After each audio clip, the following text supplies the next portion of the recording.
വെച്ചില്ല. കാരണം എനിക്ക് ഇതിനകത്ത് വേറെ പ്രത്യേകിച്ച് പോലെ എന്റെ ബ്രോ കരഞ്ഞു വഴി ഓക്കെ ബ്രോ അന്ന് പറ്റിപ്പോയി ബ്രോ അപ്പോഴത്തെ ആവേശത്തിന് പറ്റിയത് ഞാൻ പറഞ്ഞോണോ അങ്ങനെയാണ് നിന്റെ തലയിൽ വെക്കാൻ പറഞ്ഞത്. ഓക്കെ അപ്പം നമ്മുടെ PR ബോയിന്റെ വോയിസ് ലൈബ്രറിയിലേക്ക് ഒരു റെക്കോർഡ് കൂടി എത്തുകയാണ്. അത് മറ്റാരുടെയുമല്ല, ഷാലു പേയാടും ഡോക്ടർ റോബിൻ രാധാകൃഷ്ണൻ്റെയും വോയിസ് കോളാണ്. ഏകദേശം 20 മിനിറ്റോളം ഉണ്ടെന്നാണ് ഷാലു പേയാട് പറയുന്നത്. അതായത് റോബിൻ കരഞ്ഞു മെഴുകി ഷാലു പേയാടിനെ വിളിക്കുന്ന വോയിസ് ക്ലിപ്പ് വളരെ എക്സ്ക്ലൂസീവാണ്. ആ സാധനമാണ് ഇപ്പം നമ്മുടെ ലൈബ്രറിയിലേക്ക് എത്താൻ പോകുന്നത്. PR boy YouTubers, all Kerala YouTubers voice ലൈബ്രറിയിലേക്ക് എത്താൻ പോകുന്നത്. അത് നല്ലൊരു പൈസയ്ക്ക് വിൽക്കാൻ പറ്റുന്നതാണ് എനിക്ക് തോന്നുന്നത്. എന്നാൽ വിജയരാജ അഞ്ചലിൻ്റെ ഒരു വോയിസ് ഒക്കെ പുറത്ത് വരുന്നത് നമ്മൾ കണ്ടതല്ലേ. 20,000, 30,000, 40,000 ഇതൊരു 1 ലക്ഷം രൂപയ്ക്കെങ്കിലും വിൽക്കണമെന്നാണ് എൻ്റെ ഒരു എളിയ അഭിപ്രായം. എന്തായാലും അത് ഒരു എക്സ്ക്ലൂസീവ് സാധനമാണ് ഇപ്പം നമ്മുടെ ലൈബ്രറിയിലേക്ക് എത്തിയിരിക്കുന്നത്. പിന്നെ വേറൊരു കാര്യം എന്ന് വെച്ചാൽ ഈ ഒരു വീഡിയോ തന്നെ ഇന്നലെ വിവി ഹിയർ എന്ന ചാനലിൽ വന്ന വീഡിയോ ആണ്. അപ്പോൾ ഇതിനകത്ത് ലൈവായിട്ട് വിവി ഇയാളെ വിളിക്കുകയാണ്, ഷാലു പേയാടിനെ വിളിക്കുകയാണ്. നേരത്തെ പുള്ളി അറിഞ്ഞിട്ടൊന്നുമില്ല.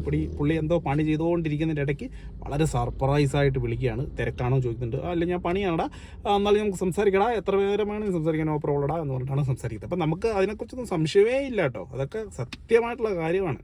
അപ്പോൾ അതിനകത്ത് ഒരുപാട് കാര്യങ്ങൾ പറയുന്നുണ്ട്. രത്ന ചുരുക്കം എന്ന് പറഞ്ഞു കഴിഞ്ഞാൽ ഈ വിവി പാവമാണ്, ഒന്നും ചെയ്തിട്ടില്ല. എല്ലാം ഡോക്ടർ റോബിൻ രാധാകൃഷ്ണനാണ് ഇതിനകത്ത് കളിക്കുന്നത്.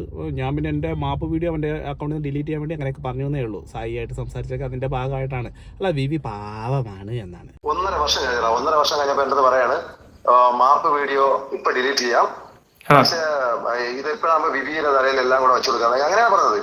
ഇപ്പോഴാകുമ്പോ വിവി എയറിൽ നിൽക്കുകയാണ്. അപ്പം വിവിയുടെ അപ്പൊ നമുക്ക് നമ്മുടെ കാര്യമൊക്കെ നോക്കി ഞാൻ പറഞ്ഞു എനിക്ക് ഒരു പ്രശ്നമില്ല.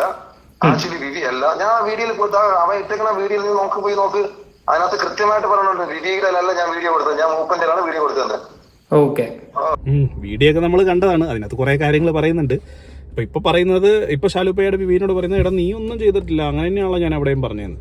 പിന്നെ ഈ ഒരു സായിന്റെ വീഡിയോയിൽ നമ്മൾ കേട്ടത് ഈ റോബിന്റെ കാര്യം പറയുന്നത് കൂടാതെ പിന്നെ പറയുന്നുണ്ടായിരുന്നു നിങ്ങൾക്ക് എന്തോ യൂട്യൂബ് ചാനൽ ഉണ്ടായിരുന്നോ, അതിൽ നിന്ന് ആർക്കൊക്കെയോ സ്ട്രൈക്ക് കൊടുത്തുന്നോ, അതെല്ലാം വിവിയാണ് കൊടുത്തോണ്ടിരുന്നതെന്നോ, ഞാൻ പാസ്വേഡ് മാറ്റി എല്ലാം മാറ്റി ഇപ്പം എൻ്റെ കയ്യിൽ തന്നെയാണുള്ളത്, ഇപ്പം സേഫാണ്, അവനെ ഞാൻ വിശ്വസിച്ചു പോയി എന്നൊക്കെ പറയുന്നത് കേട്ടായിരുന്നു. അതിനെക്കുറിച്ചൊന്നും ഇതിനകത്ത് പറയുന്നത് കേട്ടില്ല. അടുത്ത കോള് ചെയ്യുമ്പോൾ അതിനകത്ത് പറഞ്ഞായി കേട്ടോ. എന്തോ നാടേത്, എത്ര നാളിങ്ങനെ മാറ്റിയും പറഞ്ഞ ആൾക്കാരെയും പറ്റിച്ച് നിങ്ങളിങ്ങനെ ജീവിക്കും. ഇനിയും നിങ്ങൾ പറയുന്നത് കേൾക്കാൻ ആൾക്കാരുണ്ടോ, വിശ്വസിക്കാൻ ആളുകളുണ്ടോ എന്നാ, അവരെ വേണം ആദ്യം അടിക്കാൻ. മറ്റേ നിങ്ങളെ യൂട്യൂബിന്റെ കാര്യം കൂടി അതും കൂടി ക്ലിയർ ചെയ്തോളി, അതാണല്ലോ മെയിൻ സാധനം. അതിന്റെ സംഭവം എന്ന് വെച്ച് കഴിഞ്ഞാൽ അത് വേറൊന്നുമില്ല. എന്റെ യൂട്യൂബിന്റെ പാസ്വേഡ് എല്ലാം ഉള്ളത് വിവിക്കാണ്. എന്റെ വിവി. അപ്പൊ എനിക്ക് ആക്ച്വലി യൂട്യൂബായിട്ട് വലിയ ബന്ധമൊന്നുമില്ല. അപ്പൊ എന്റെ യൂട്യൂബിൽ നിന്നാണ് ഓരോരുത്തർക്ക് സ്ട്രൈക്ക് കൊടുക്കുന്നത്. പക്ഷേ ഇവർ ഈ പറഞ്ഞ ഓരോരുത്തരെ പൂട്ടുന്നു, എന്നെ വിളിക്കുന്നു. അപ്പൊ ഞാൻ പറയും വിവിയെ കോണ്ടാക്ട് ചെയ്താൽ മതി. എല്ലാരെ പൂട്ടാനും നിങ്ങളെ ചാനൽ അവർ ഉപയോഗിച്ചു. എന്റെ ചാനലാണ് എല്ലാവർക്കും പണി കിട്ടിയത്. ഞാൻ എല്ലാ പാസ്വേഡ് മാറ്റി, എന്റെ മെയിലെല്ലാം മാറ്റി ഞാൻ ക്ലിയർ ചെയ്തിട്ടുണ്ട്.